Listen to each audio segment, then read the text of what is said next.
Hello everyone, চলে এলাম একটা ছোট্ট মিনি ভ্লগ নিয়ে। এটা ছিল রথযাত্রার দিনে, ভিডিওটা দিতে কিন্তু অনেকটাই লেট করে ফেলেছি।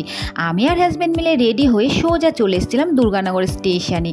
আর যেহেতু রথের দিন এসেছি আর রথ টানবো না, এটা তো হতেই পারে না, তাই এই ছোট্ট বেবিটার হাত থেকে রথ নিয়ে কিন্তু একটু টেনেও নিয়েছি।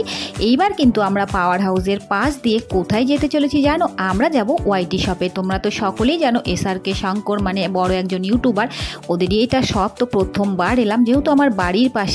আর ঢুকেই দেখতে পেলাম যে সীমা রয়েছে, মানে SRK সিস্টার, আর সাথে কিন্তু ওর বৌদিও রয়েছে, অনেকজনের স্টাফ রয়েছে। তো আমি ডেলি ইউজের জন্য 2-1টা কুর্তি দেখে নিলাম, আর আমি 2-3টে কিন্তু কিনেও নিয়েছি। তো এখানে সব কিছু আমাকে দেখানো হচ্ছিল, আমার কিন্তু নেওয়াও কমপ্লিট হয়ে গেছে। এবার কিন্তু আস্তে করে আমি বাইরে বেরিয়েও গেছি, আর বাইরে বেরিয়ে বাইরে থেকেও একটু ভিডিও করে নিলাম। এখানে তো দেখতেই পাচ্ছ, এখানে দেখো সবুজও রয়েছে আর শঙ্করও রয়েছে। তো যাই হোক, বাড়ি চলে এসেছি। আর এই ছিল আমার দুটো কালেকশন। কেমন লাগলো অবশ্যই জানিও। ভিডিওটা ভালো লাগলে লাইক করো। টাটা।